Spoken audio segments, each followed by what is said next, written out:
Welcome to the PinLeader Podcast, where strategic leaders get straight to the topics, strengthening our awareness and sharpening our minds. The PinLeader Podcast is produced by Roar, a production division of Mays & Associates Ltd. Find out more at www.maysassociatesltd.com. Now here is your award-winning host, Dr. Shanda Gore.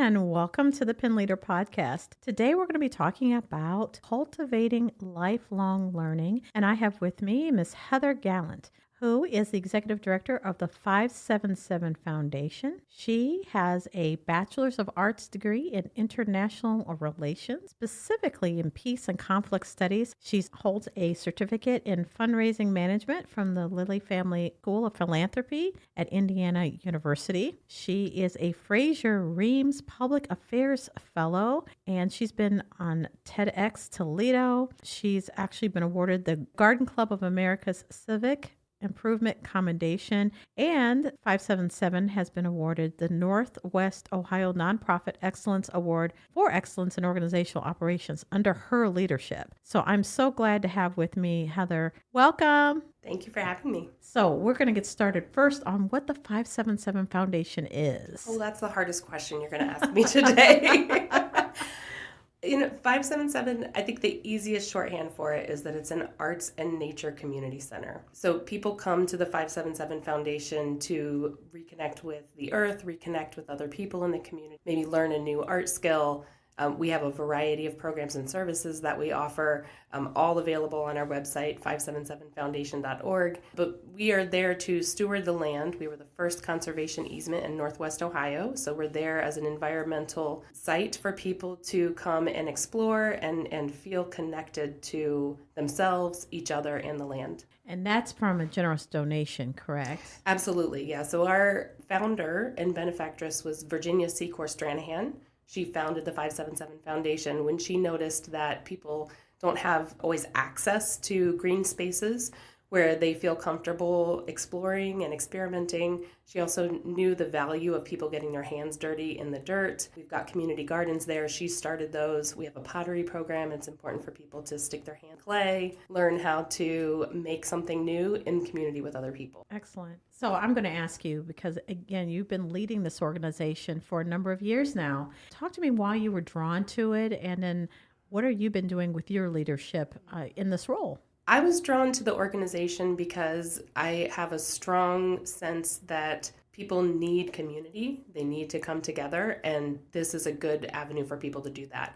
I also enjoy the environment. It's something that nature is very important to my family and to me. It's something I grew up with, running around in the woods with my cousins. And so I saw that element in this work. The artistic piece to me, artistic expression, creation of interesting new art forms is really exciting to me. And something unique about the 577 Foundation that I love is that it's so multidisciplinary that there are elements of different classes that feed into other classes. And what I mean by that is just the interconnectedness of a lot of different things. So we could have a class at the 577 Foundation where we're learning about pottery, but we're learning that the clay comes from the ground and it comes from nature. And now we're making it into something the way that cultures across history have made vessels out of clay.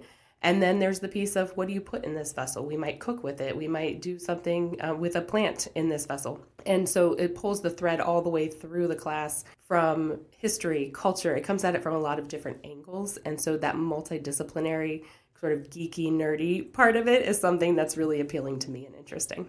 Because you've been leading a team to really get all of this work done, what insights can you give in building and sustaining an organization on a continuous basis to make sure that it stays impactful and keeps to its mission? That's a really good question. I think when I came into leadership at the 577 Foundation, the board, the staff, I think recognized that there were some parts of the 577 Foundation that weren't sustainable for the long term. And there were some changes or some evolution that needed to occur to be able to make this an organization that not only was sustainable into the future, but also was positioned to grow. When I came in, the organization I came in 2017. The organization had purchased adjacent property in 2012 without a real clear plan of what to do with that.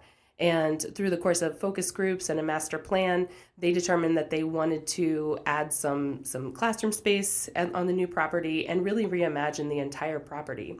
At that time, they had a major leadership change. The previous director retired. They brought me in.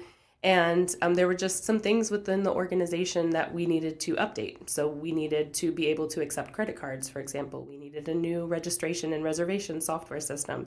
It was time for us to do a rebranding. It was time for us to do some major cost analysis on our different programs and services. The organization was in really good shape, but it had kind of had some mission creep. And we had to figure out, how do we return back to our original mission as an organization? And I leaned on a lot of different experts for this to do this work. We looked at board governance, and so we looked to the local community foundation, who had some wonderful resources on board governance. I was previously a consultant in the areas of board governance, strategic planning, and fundraising strategy, and I was able to lean on those resources and that knowledge and expertise that I had built in that position that I had been in. And we did a lot of soul searching as an organization of what is our core mission services, what are our core mission services, what are our social enterprise services, what are the ones that are subsidizing the most important heart work that we're doing, how are we paying for that, really making it real. And so I think strategy grows out of the mission, but and it continually turns back toward the mission, but your strategy is really, how are we accomplishing the mission, and how are we doing this in a very realistic way? You know, that's one thing you just explained, again, that process of really looking at mission creep. I think a number of organizations, if they're profit or nonprofit, they start mission creep because maybe opportunities that they see, and it's a new area, and some equate it to, if we don't do it, then we're missing out or we're falling behind, and it may not meet or be part of your original intentions or mission. And so unfortunately, then it becomes wayward. Everything bright and shiny becomes part of your organization, and that's not necessarily the best way of going about it. Absolutely. And I think the other piece within nonprofits is they're a really unique business model, because often they're founded by someone that cares very deeply, very passionately about a certain topic or a certain suffering that they happen to see in the community. I sometimes call nonprofits the business that will never fail, because people are so passionate about that particular topic, they won't let it fail. Whereas in the corporate world, if something isn't working, at some point there is a cutoff point. And I think it's not all the time, but I think a lot of times if a business comes to a point where it's not sustainable, it just stops. And that's very hard to do for nonprofit leaders, particularly founder leaders. I think it's also difficult for nonprofits to be controversial or make changes that are not going to be popular, because we are dependent upon the generosity of others to continue. So if I cut a program that someone really likes because it has nothing to do with our mission, that's really difficult. It's a difficult decision for anyone, but particularly for nonprofit leaders that don't want to upset anyone. And there are times when we just have to be able to be empathic and compassionate and explain why this is something that doesn't fit within our mission. People don't need to know all the reasons why, but there are times when the organization needs to evolve, and running a program that's losing money or that is not related to your mission is just not good stewardship of the dollars that are being donated or to the original mission of the organization. I agree with you. I think that there's also this opportunity, and this is where I do encourage leaders to talk to one another in so many ways, because there's collaborations, partnerships, but there's also just referring or handing off that particular opportunity off to another nonprofit. That it's not that you're giving things up, it's that you're actually encouraging the life of whatever that program or that situation is, right? Onto where it's a better mission fit. And there's nothing wrong with that. I encourage that. Instead of saying, that's part of my island too, that's not benefiting. And I think, to your point, it's not a good steward of dollars. But I do encourage that if something is brought to you and it's not, to reach out and build that leadership network where you can hand it off, and then it's okay. Perhaps that donor follows with those funds, but that's okay too. That's right. That's right. I'm a huge proponent of nonprofit leaders and leaders in general communicating with each other about their challenges. it was fascinating as a consultant when I was working with hundreds of organizations every year doing educational programs or doing the strategic planning with them. When I would get a phone call from a client, they would share something with me that felt very almost like a secret. I can talk to you about this, but I'm not sure if it's okay. And I'm sure nobody else in town is dealing with this. And this is such a challenge. And we would talk through it. I would get a phone call an hour later from another client who had exactly the same challenge that they were working with. And I wished, obviously with confidentiality, you can't share that information, but just knowing that other nonprofit leaders are dealing with the same challenges or similar challenges as I am, I was able to learn that when I was a consultant, but it also, I think, has allowed me the freedom to call up another nonprofit leader in the region and say, hey, confidentially, can we grab some coffee because I'm wondering about this? Have you encountered this? You don't have to do it by yourself. You can do it with other leaders. If you have a cadre of people that you've built up a trusting relationship with, where you can have these kinds of open conversations and learn from each other. I have to admit that some of my best moments is when I can look back and see individuals that I introduced that were not connected before. And I can think of a couple of them right now off the top of my head. They're doing great work together. Yeah. And I'm not anywhere near that work. Yeah. And I think that's where the joy, especially with giving back to community, can fall. What are some of the lessons you've learned from leading the 577 Foundation? And again, for those that are saying, oh, I'm a for-profit and this doesn't apply, this does apply to you, especially when we're talking about the kind of leadership style. Can you share a little bit about that? Yes. I think the first is really being clear on my role as a leader. And one of the first things that I see as my role is to help my team achieve their highest potential. Because this is not a team of one person. If without other people with the leader, the leader is just a single person. So I believe that you are as smart as the people you surround yourself with. And I think it's really important to gather a team around you and then build trusting relationships among your team so that you are able to both be vulnerable with them and demonstrate vulnerability so that they are also vulnerable with you.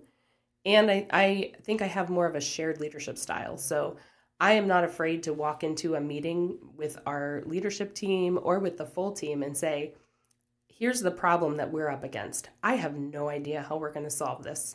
I really don't. I might have a couple ideas, but I want to hear from all of you because you come from different backgrounds. You have a variety of areas of expertise that I might not be able to see the full picture. But if I have all of us in a room thinking on this together, then we can move forward. Obviously, I don't do that for every problem, but if there are some large ones, one that comes to mind is when the pandemic hit, I said, look, this is my first pandemic. I said that openly to the staff in a meeting. This is my first pandemic. I think it's your first pandemic as well. I have no idea what is about to happen. This is March of 2020. I have no idea what's about to happen, but I want for you to know that I care about you and about your families, and I want to keep you safe. I care about the community members that come here. So what are the things that we can do as an organization where we are uniquely positioned to serve the community in this moment? What is safe for us to do? What is prudent for us to do? What can we afford to do this year? What can we as a group do to make sure that we are all safe and protected? But I'm walking into this blindly. I do not know what this is going to be like. But if we can all trust each other and we can all work together, I think we're going to be able to come out of this stronger than when we went in.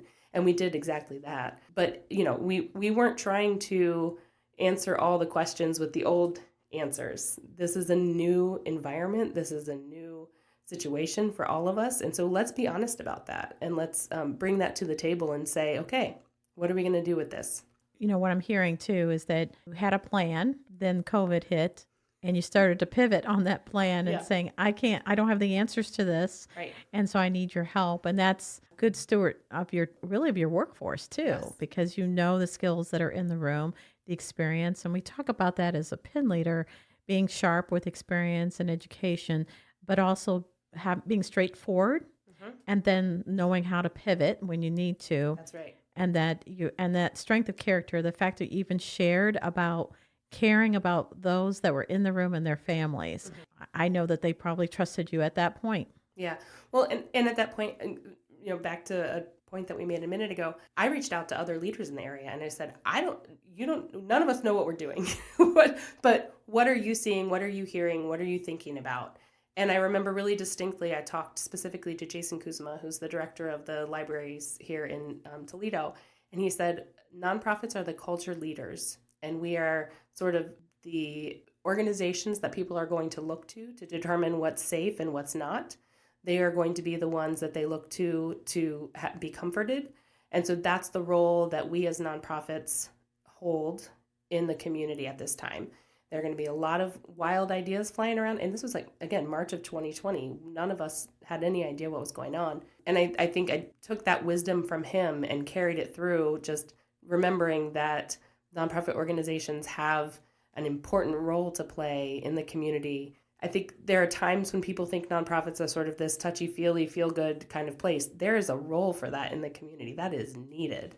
And so even though we are more strategic than that, even though behind the scenes maybe, even though we are, an important piece of the economic picture in our region, I think this touchy-feely is not so bad. Mm-hmm. It's actually very needed for people and feeling comforted. We have a loneliness epidemic happening right now, for crying out loud. That is where places like the 577 Foundation are filling a niche. And that is something that people are actually seeking. They're seeking human connection. They're seeking ways to express themselves. That's happening in the cultural institutions of our region. And for those that are listening in other states, sure. When we talk about the opportunity to share and connect, if you're a leader in another city, another country right now listening, reaching out to other leaders that may not even be in your specific area for that, how you're serving the community. And for those that are for profit and they're, reaching out to other leaders, maybe with the same titling that you have and saying, well, how is your organization? If you can build a good network, I think that it would help you overall. And there's nothing wrong. You shouldn't be silent and suffer in silence. And that is sometimes what happens. And they think, well, I'm a leader, I need to do that. No, you don't need to do that. There are opportunities. And again, I always preface it with those that you can trust to have those conversations. I would say, just to bookmark that, if you are a leader and you are expecting to be able to do all of this yourself, or if you are even desiring to do this all by yourself, then you actually want to be a savior. And that is a very difficult position to be in. Leaders should be networked. Leaders should talk to other people who have been through similar challenges. They should have mentors. You should have an entire web of people around you. You should be able to be vulnerable with your staff and ask them for their expertise alongside you. You should be able to talk to peer leaders who are either currently experiencing the same challenges as you or, might in the future, but sitting down with them and talking about the things that they're seeing in the community is so important. You should be talking to peer leaders in other communities, as you're discussing. I got connected with the Folk School of America, which is organizations that are very similar to the 577 Foundation. And I hear stories from them that are very specific to the type of work that we're doing. So while there isn't an organization that's really similar to me across the street from us, there are some across the country and even up into Canada. And we're talking to them on a monthly basis to understand how to work through some of the challenges that we're having. So absolutely, find somebody who's outside of your area. That actually makes it better because then you aren't concerned about them telling somebody, somebody else That's locally. Right. Like expand these circles of information sharing because it makes everybody stronger. You should also have mentors. You should also have board members that you can speak with. You should also just have friends that you can vent to confidentially. These are all people that should be in your leadership tool belt, for lack of a better word. I call it the board of directors, your own personal board of your directors. The brain trust. Yes, they're out there. That's right. And for my team, they know who they are. Yeah. My board. It takes a whole team of people to regulate these nervous systems. I right? mean, it takes a whole team of people to add their ideas. Yeah, it really does. That's what makes you stronger is because you aren't trying to do it by yourself. You are doing it with other people in community. Excellent. Well, I can't thank you enough. I've got one last fun question for you. What are you reading or watching? I love this question. I love this question, and I also always love what is a favorite hobby of yours or something like that. So I usually have about 3 books on rotation, so that's what I have right now. I am listening to When Women Were Dragons on audiobook. It's a novel. It's pretty good. I am also reading a book called The Serviceberry, which is a description of a new/old indigenous economic system of reciprocity. And so that's written by Robin Wall Kimmerer, and I could not recommend that one more. That one is fantastic. Highly recommend that book. And then I'm also reading In the Flow, which is a book about women's hormonal changes, which I think is important for us to actually talk about openly. So happy to share that book. I'm watching Dairy Girls. I'm rewatching that sitcom with my daughter, my teenage daughter, which is a teenage sitcom about the troubles in the 90s in Northern Ireland, and just shows a very realistic picture of what life was like in that time. And so I can talk to her about what life was like in the 90s growing up as a teenager, but also seeing these people where, we were hearing about the troubles in Northern Ireland growing up, to be able to see it on the screen and recognize what daily life must have been like when they were still trying to go to school and then a bomb would be on the bridge. I think it's good for us to revisit some of those. And then I also just watched The Wiz with my kids, which is, I think, highly recommend always. Wonderful movie if people haven't seen it. I watched that with my kids in honor of Black History Month. So highly recommend. I mean, all of the Diana Ross. How can you can't beat Diana Ross and Michael Jackson and Lena Horne, like amazing. 5 stars, no notes. Excellent. Well, with that, I can't thank you enough for coming on and sharing that too. I appreciate it. Thank you. Excellent. And we appreciate all our listeners out there for sharing the show and liking it. We appreciate you. As always, if you have any feedback, send it in at info@MaysAssociatesLTD.com. Also, by now, you will be able to not only be on the wait list for the new book, but you can actually go on Amazon and check it out and order it. So that's the PinLeader Path: Identify, Engage, and Develop Effective Human and AI Leadership for Your Organizational Culture. And of course, we cannot thank enough our sponsor, J. Foster Jewelers, who's family owned, offering the finest natural gemstones, stunning engagement rings, and brilliant diamonds. Thank you, J. Fosters. And so until next time. The PinLeader Podcast is hosted by Dr. Shanda Gore and brought to you by Mays & Associates LTD, creating customized solutions for growth in the areas of leadership development, strategic planning, and culture building. Find out more at www.MaysAssociatesLTD.com. Don't forget to subscribe to the PinLeader Podcast and share with others.